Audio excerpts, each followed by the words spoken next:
ये क्या है आपका चार्जिंग पिन है कि नहीं? समझ में आ रहा है ना? जी सर। ये हमारा चार्जिंग पिन है। इसमें हमको कितना लाइन का ध्यान रखना है? दो लाइन को लेके चलेंगे, है कि नहीं? दो ही चाहिए ना चार्जिंग के लिए। हमने क्या कहा कि दूसरा तीसरा कुछ नहीं देखेंगे आज सिर्फ चार्जिंग का देखेंगे कि चार्जिंग कैसे होता है और कैसे करवाना है उससे। अब वो चीज करवाने के लिए हमें क्या क्या चाहिए वो हम देखेंगे। तो ऐसा हमको समझना, हमको क्या चाहिए इससे 2 वोल्टेज चाहिए हमको, है कि नहीं? क्या क्या 4.2 से लेकर 3.7 से लेकर 4.2 के 2 वोल्टेज चाहिए जो हमारा सिस्टम को चलाएगा या जो भी काम करेगा। वो 2 वोल्टेज प्रॉपर अगर आ रहा है उसको हमको देखना जरूरी है। उसको लेने के लिए इसको जो चाहिए हम उसको देखेंगे, है कि नहीं? तो हमने चार्जर से क्या दिया इसको? 5 वोल्ट दिया। 2 लाइन को लेकर चलेंगे। ये लाइन है, इसमें 5 वोल्ट होना चाहिए। 5 वोल्ट नापने के लिए क्या चाहिए? ग्राउंड चाहिए। तो ग्राउंड वाला तो आपका पूरा दुनिया ही ग्राउंड है, इसलिए हम इस लाइन को लेंगे लेकिन यही छोड़ देंगे। मतलब उसको जांच करने की जरूरत नहीं है, पूरा ग्राउंड है, ऐसे भी ले लेंगे। अब ये 5 वोल्ट निकला तो निकल के जाएगा कहाँ? वो देखना है ना, है कि नहीं? तो ये जाएगा निकल के कहाँ? ओबीपी आईसी के पास जाएगा। अब देखिए आप लोगों को दिमाग में आएगा सर ओबीपी आईसी किधर है, कैसे मालूम पड़ेगा क्या है नहीं है? उसके लिए हमें क्या करना होगा? बोर्नियो का इस्तेमाल करना होगा। हर मोबाइल का डायग्राम उसके अंदर लगभग मौजूद है और उससे हमको खबर मिलेगा कि ओबीपी आईसी कहाँ है, तो हमको पता चलेगा। हमने बोर्नियो खोल के देखा ओबीपी आईसी ये है। अब यहाँ तो हमने 5 वोल्ट नाप लिया, ठीक है? अभी का जो मोबाइल है चार्जर पिन में कनेक्ट होने के बाद होता क्या है?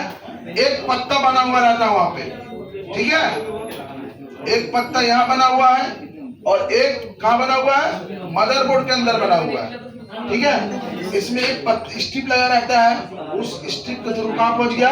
मदरबोर्ड में पहुंच गया, है ना? ये वाला में तो उसकी जरूरत नहीं है। लेकिन अगर इस टाइप का मोबाइल अगर है हमारे पास में तो उसमें क्या है? पत्ता है, तो मतलब ये चार्जर पिन है। दिख रहा है ना? जी सर। चार्जर पिन से हमने क्या किया? 5 वोल्ट यहाँ चेक कर लिया, ठीक ठाक है। मतलब यहाँ पे देख लिया 5 वोल्ट है, तो हमको यहाँ तक पहुँचाना है। हमने यहाँ पे नापा, यहाँ पे टीपी पॉइंट दिया हुआ है, यहाँ पे टीपी पॉइंट दिया हुआ है। इस टीपी पॉइंट से हम क्या करेंगे? नाप लेंगे कि 5 वोल्ट यहाँ पे है कि नहीं। तो लाइन किसके थ्रू आया? इस पत्ते के थ्रू इस कनेक्टर पे आया, मतलब यहाँ से लेकर के इस बोर्ड के अंदर इन कर चुका है लाइन। तो जब यहाँ पर लाइन आ गया तो इसका मतलब ये नीचे वाला सारा सिस्टम क्या है? सही है। अगर यहीं पे 5 वोल्ट नहीं आ रहा है तो ऐसी सूरत हमको इधर खुजलाने की जरूरत नहीं है। पहला काम है कि इस करंट को यहाँ तक पहुंचाओ, इस बोर्ड के इस माथे पे पहुंचाओ। समझ में आ रहा है? जी सर। माथे पे हमने पहुंचाया तभी तो, कभी हो सकता है यही पत्ता आपका खराब हो और आप यहाँ पहुंच ही नहीं रहा, तो चार्ज बन नहीं रहा, तो उसको खोल के तो बर्बाद कर देंगे। तो 0 से चलने का क्या फायदा हुआ? ये कंफर्मेशन हुआ। अब अगर वो पत्ता खराब है, पत्ता लगाया सब कुछ ठीक ठाक हो गया, लेकिन यहाँ पर 5 वोल्ट आया फिर भी मेरा काम नहीं बन रहा है, तो उसके बाद यहाँ टीपी पॉइंट पे हमने 5 वोल्ट लिया और टीपी पॉइंट के जस्ट बाद क्या मिलेगा हमको? ओबीपी आईसी। ओबीपी आईसी के पास में जाकर के यहाँ पे क्या करेंगे? 5 वोल्ट नापेंगे। अब जब यहाँ पे 5 वोल्ट नापेंगे, 5 वोल्ट नहीं मिला तो 5 वोल्ट यहाँ देंगे, लेकिन अगर नहीं है यहाँ पे मौजूद तो फिर क्या करेंगे? आगे देखेंगे तो ओबीपी आईसी के इस तरफ भी नापेंगे। हमको पता होना चाहिए ना कि ओबीपी आईसी के इस तरफ क्या मिलता है और उस तरफ क्या मिलता है, उसका नॉलेज होना चाहिए। तो हम तो कुछ और समझ लेंगे, भाई यहाँ 5 वोल्ट मिल रहा है, यहाँ 3 वोल्ट मिल रहा है, काम बनेगा? यहाँ कितना चाहिए? यहाँ भी 5 वोल्ट चाहिए। मतलब इसका नॉलेज हमें अभी हो किया कि ओबीपी आईसी से पहले 5 वोल्ट, ओबीपी आईसी के बाद 5 वोल्ट। जनरली इसको हम आईसी बोल रहे हैं, आईसी ना भी बोलेंगे तो भी चलेगा। क्यों? आईसी में क्या होता है? कुछ खेल कर देता है और हालत बदल जाती है उसकी। ये क्या कर रहा है? जो खा रहा है वही हम दे रहा है। समझ में आ रहा? जो खाया वही उगल दिया। 5 वोल्ट खाया, बोला क्या 5 वोल्ट बोल दिया। समझ में आ गया ना। अब यहाँ पे हमने चेक कर लिया, हो सकता है यहाँ पे कैपेसिटर होगा, बहुत सारा कैपेसिटर होगा, मदरबोर्ड है ना, तो बहुत सारा कैपेसिटर होगा। उस कैपेसिटर पे क्या करेंगे हम, नापेंगे। 5 वोल्ट मिला, उसके बाद ये कहाँ जाएगा, चार्जिंग आईसी में। तो चार्जिंग आईसी के पास भी यहाँ पे आसपास में क्या रहेगा, कैपेसिटर रहेगा। मान लो कि यहाँ पे कैपेसिटर पे 5 वोल्ट नहीं आ रहा है, अब हम क्या करेंगे, जंपर यहाँ से लेंगे। मतलब अगर ओबीपी आईसी आपकी इस जगह पे लगी हुई है चार्जिंग आईसी के पास में, और चार्जिंग आईसी आपका इधर है, अब क्या है कि वोल्टेज नहीं जा रहा वहाँ पे, ओबीपी आईसी के पास तो है, तो हम क्या एक टीवी पॉइंट से जंपर मारेंगे वहाँ पे, मार सकते हैं। लेकिन अकलमंदी क्या है भाई, वहीं से लेके वहीं मारेंगे, क्यों बेवकूफी वाला काम करेंगे। तो क्या करेंगे, ओबीपी आईसी के इस तरफ से करंट लेंगे और दे देंगे वहाँ, या अगर इस तरफ भी मौजूद है तो यहाँ से तार लेंगे और यहाँ पे क्या करेंगे, जोड़ देंगे। 5 वोल्ट पहुंचा दिया। हमारा काम कितना था, आईसी के अंदर 5 वोल्ट को डालना हमारा काम था, हमने डाल दिया। ठीक है, अब जो भी दिक्कत करेगा, कुछ प्रॉब्लम अगर आता है तो इधर दोष देंगे हम, इधर दोष नहीं देंगे। किसको मानेंगे, चार्जिंग। अब चार्जिंग ऐसे के अंदर भी बस क्या हो गया, अंदर चला गया। अब उसके बाद क्या करना होगा, हमको क्या स्टेप लेना है, कैसे क्या चेक कर सकते हैं। तो इस चार्जिंग आईसी के अंदर जब 5 वोल्ट इन होता है, तो इन होने के बाद उसके बहुत सारे प्रक्रिया होता है। अब ये चार्जिंग आईसी आपका ऐसा तो दिख रहा है, लेकिन अंदर में इसका बहुत सारा पार्टीशन बना हुआ है कि नहीं, जो हमें दिखता नहीं है। खोलेंगे तो आपको बहुत सारा बॉल मिलेगा, और हर एक बॉल अलग अलग काम के लिए है, मतलब हर एक पार्टीशन के अलग अलग पार्ट हो गया ना। तो कोई जरूरी नहीं है कि आईसी का इस तरफ काम नहीं कर रहा तो इस तरफ भी काम नहीं करेगा, है ऐसा। जब पूरा फंक्शन ही अलग अलग है, सब एक साथ खराब नहीं होगा।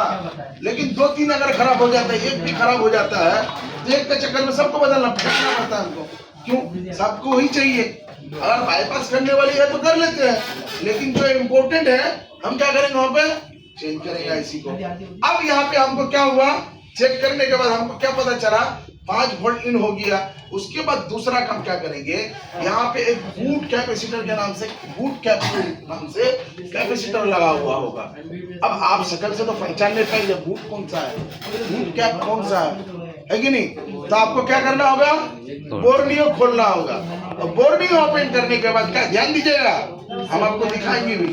बोर्नियो ओपन करने के बाद क्या होगा, वहां पे हमको दिखेगा ये बूट कैप है। बूट कैप पे वोल्टेज हमको नापना है, तो वोल्टेज नापने के लिए मालूम भी तो होना चाहिए कि क्या मिलता है वहां पे।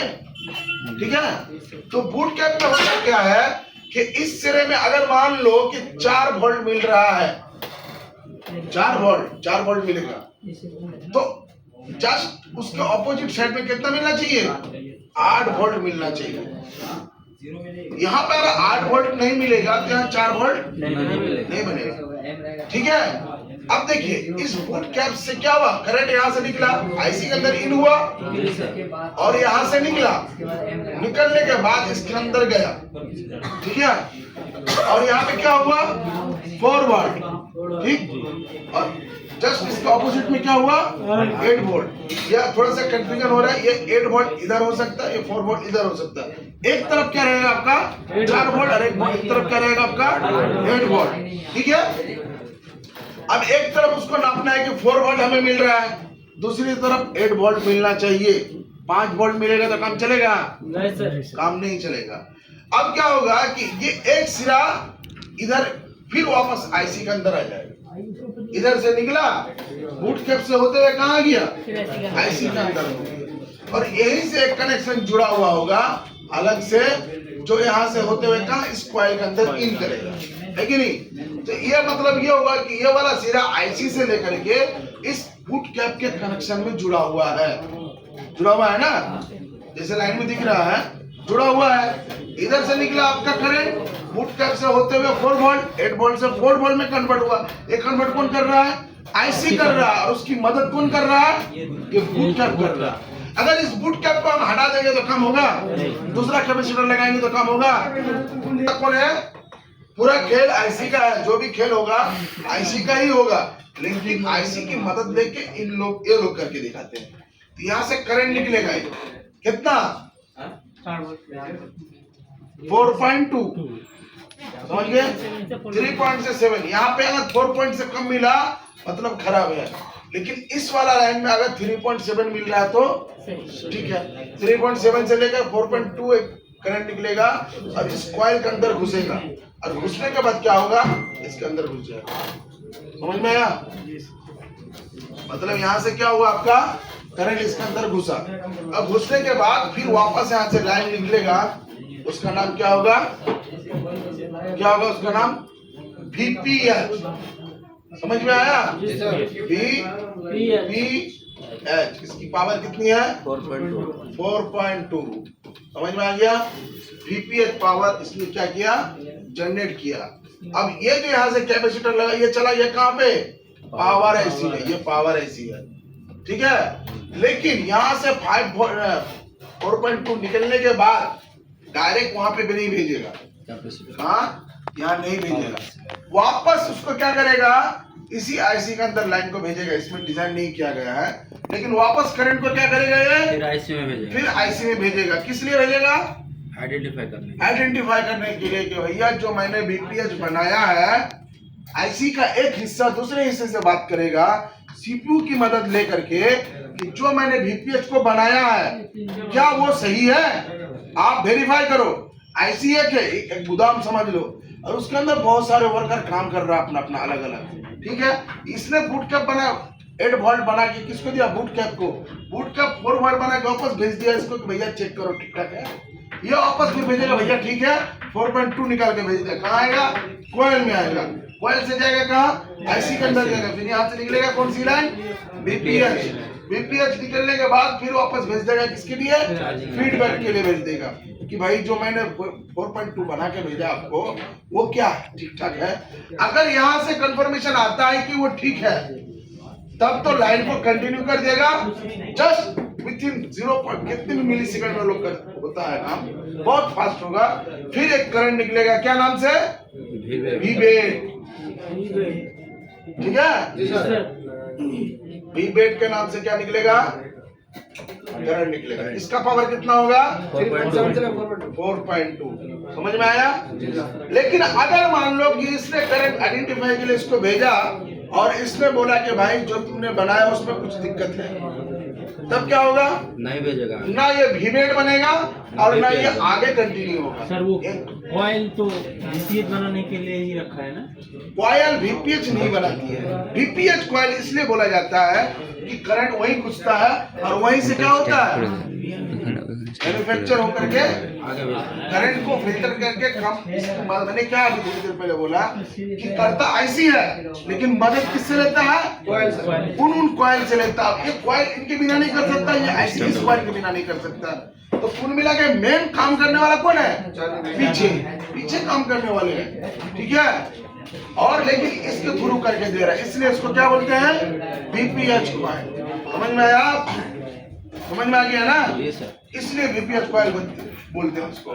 इसका काम क्या है, VPH कॉइल का एक्चुअल काम क्या होता है इसका, तो कौन सी कॉइल लगाया जाता है, नाम अगर बोलेंगे तो बूस्ट कॉइल। काम क्या है इसका, वोल्टेज को बूस्ट करना इसका एक्चुअल काम है, लेकिन हम VPH कॉइल बोल देते हैं। क्यों बोलते हैं, इसलिए कि VPH का लाइन सबसे पहले वही घुसता है और वहां से होकर के आइडेंटिफाई को रिटर्न फिर वापस जाता है।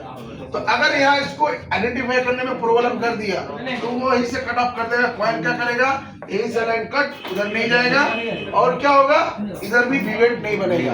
तो इससे फायदा क्या होगा, इससे फायदा क्या होगा, सारा बच जाएगा, आगे वाला पूरा सेक्शन बच जाएगा। नहीं तो पता चला 4.2 के बजाय 8.2 बना के भेज दिया और क्या हुआ, पूरा धुआं हो गया दुनिया। समझ में आ गया? अब यहाँ से निकल गया VPH, जो सिस्टम को चलाने के लिए चला गया, है कि नहीं, कौन सा बोलते हैं उसको, सिस्टम लाइन, है कि नहीं। और एक करंट यहाँ आता है, कहाँ, इसके अंदर घुस जाता है। ये कौन सी ऐसी है, FG मतलब फ्यूल गेज। मतलब क्या हुआ, इनका काम क्या हुआ, नापने का काम करता है। ये क्या नापता है? बैटरी के कनेक्शन, स्टोरेज तो नापेगा ना, जी सर। क्योंकि वो फील्ड गज क्या पूरा गाड़ी का थोड़ा नापता है। मीटर जो रनिंग स्पीड वाला मीटर, वो स्पीड को नापता है। अगला वाला गाड़ी की चक्के से कनेक्शन क्या हुआ रहता है? आप गाड़ी बंद करके भी दौड़ाइएगा तो भी आपका वहां पे मीटर चलेगा। क्यों? उसको स्पीड नापने के लिए दिया, लेकिन तेल नापने के लिए अलग है। तो ये क्या करेगा? सिर्फ फ्यूल को नापेगा। अब फ्यूल किसको बोलेंगे? जो बैटरी के अंदर फ्यूल होता है कि नहीं? बैटरी के चार्जिंग को नापेगा। अगर ये खराब हो जाता है तो ऐसी सूरत में क्या दिक्कत है? फ्यूल गेज अगर खराब हो गया तो कभी 100% शो करेगा, कभी 0 हो जाएगा, कभी 50%। आपने लगाया चार्जिंग में 80% आया, उसके जैसे खोला 0, है कि नहीं? कभी लगा के रखा 70 का 70 में अटका हुआ है, तो प्रॉब्लम दिखी है ना। अब प्रॉब्लम को सॉल्यूशन करने के लिए दिमाग में क्या बनना चाहिए? भाई कहीं ना कहीं इसका दिक्कत फ्यूल गेज से है। अब ये फ्यूल गेज आईसी कहीं पे अलग दी हुई रहती है, और कभी ये सारा जितना रहता है इस आईसी के अंदर रहता है। तो अब इस आईसी के अंदर रहा तो क्या करना होगा हमको? चार्जिंग आईसी चेंज करो, तभी तो हमारा सिस्टम बनेगा ना। अब फ्यूल में अगर फ्यूल को नाप ना पाए तो आपका कंडीशन तो पता ही नहीं चलेगा हमारा चार्ज कितना, कभी चार्ज घटाएगा कभी उठाएगा, फिर हमारा प्रॉब्लम क्लियर है कि नहीं? ऐसे ही हमको पकड़ना है कि कौन कौन किससे क्या होता है। ये आईडी और ये थर्मल के लाइन से क्या होता है कि अगर मान लो कि चार्जिंग एरर या टेम्परेचर लो हाई कभी लिख करके आता है, इस लाइन में दिक्कत आने की वजह से क्या होता है? वो प्रॉब्लम चालू हो जाता है। अब हमको मालूम होगा तब ना हम इलाज करेंगे। अब हमको जब पता चला कि भाई आईडी के लाइन से या थर्मल के लाइन से क्या होता है, टेम्परेचर टू लो हाई वो वाला एरर दिखना चाहिए, तो हम इस लाइन को ढूंढ के इलाज करेंगे उसका। अब ये लाइन दिखेगा कहाँ हमको? बोर्नियो में दिखेगा। या मोबाइल को ट्रेस करते करते एक मोबाइल पर अगर आपने बना लिया तो दूसरा जब मोबाइल बनाने का आपको याद तो रहेगा ना, तो आपने काम किया है। ऐसी जब दुकान में बैठ के, इसीलिए जो लोग एक्सपीरियंस वाले होते हैं फौरन करते हैं, मतलब एक मोबाइल पे कई बार काम कर चुका है, देखते ही पहचान लेता है, तो आप भी पहचानोगे। ठीक है कि नहीं? तो इसके लिए क्या करना होगा? मेहनत करना होगा। तो कुल मिला के क्या हुआ? अब फ्यूल गेज आईसी से करंट क्रॉस होकर के कहाँ आया? बैटरी कनेक्टर में आया, है कि नहीं? बैटरी कनेक्टर में आया, और बैटरी कनेक्टर से बैटरी चार्ज होना चालू। अब अगर मान लो ये फंक्शन जो मैंने बताया ये कब काम करेगा? जब आपका चार्जर पिन सही रहेगा। सही नहीं सही होगा तभी तो खेला ही होगा, सही तो कर रहे हैं हम ना। लेकिन ये पूरा फंक्शन कब काम करेगा? जब आपका charger pin charger data cable charging pin के साथ क्या रहेगा? कनेक्टेड रहेगा, तब ये सारा फंक्शन काम करेगा। अब हमने चार्जर निकाल दिया, ये फंक्शन चलेगी? नहीं चलेगी। फिर क्या चलेगा? कुछ तो चलना चाहिए ना। जी सर। तो मोबाइल तो खत्म हो जाएगा, तो बैटरी से क्या करेगा? इसने क्या दिया इसको? वीबस। किसको? इसको ना, बदले में क्या दिया? फिर वीबस। इसने इसको क्या दिया? वीबस। बदले में इसने क्या दिया? 4.2 के 2 वोल्टेज हमको इसने दिया, है कि नहीं? मतलब इसने खाया क्या? 5 वोल्ट। बदले में दिया क्या? 4.2 के 2 वोल्टेज दिया। समझ में आ गया? 2 वोल्टेज समझ लीजिए, 2 बेटा समझ लीजिए।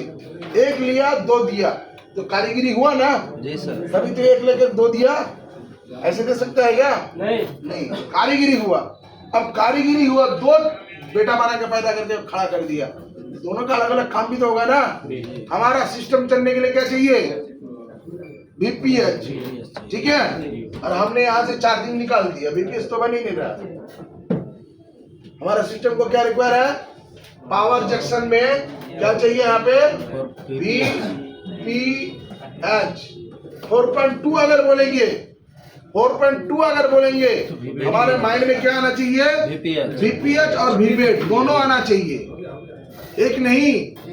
अगर जायज अगर बोलते हो 4.2 वोल्ट, तो जगह के हिसाब से आपको समझ में आ जाएगा कि यहाँ बीपीएच है, लेकिन माइंड में क्या आना चाहिए? फर्स्ट टाइम 2 वोल्टेज, है कि नहीं? 4.2 के 2 वोल्टेज। अगर 4.2 बोल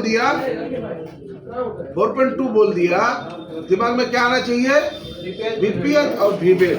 लेकिन जब वीबेट बोल देंगे तो दिमाग में क्या आएगा? बैटरी वाला। और वीपीएच बोल दिया तो वीपीएच वाला।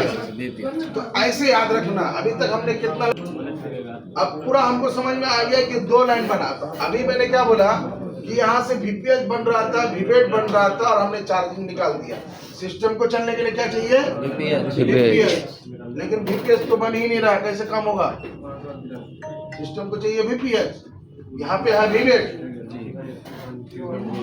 ये फंक्शन हो गया बंद हो गया ना? ये फंक्शन पूरा बंद हो गया। इस साइड से लेकर के, यहाँ से लेकर के इधर का फंक्शन खत्म। तो हमने चार्जर निकाल दिया, फंक्शन बंद हो गया। तो अब चलेगा कैसे? वीबेट से मतलब है जाएगा सर वहाँ चार्जिंग ऐसी में, चार्जिंग ऐसी वीपीएच पास। हाँ, तो ये जो बेटा दूसरा वाला बेटा है ना, आमतौर पर एक हेड होता है और एक सेकंड होता है, पीए होता है ना। तो पीओ को ज्यादा खटना पड़ता है। लेवल तो थोड़ा छोटा है, लेकिन खटना किसको पड़ता है सबसे ज्यादा? पीए को। मतलब जहाँ जाओ सारा इंतजाम करके दो। बहुत सारा है, मतलब आने से पहले सारा में मैनेजमेंट करके दो। सही बोल रहा हूँ ना? तो ये क्या हुआ, ये दूसरा बेटा क्या तैयार रहता है हमेशा, जब तक उसकी जान है, मतलब बैटरी में चार्ज है। समझ में आ रहा है ना भैया आप लोग?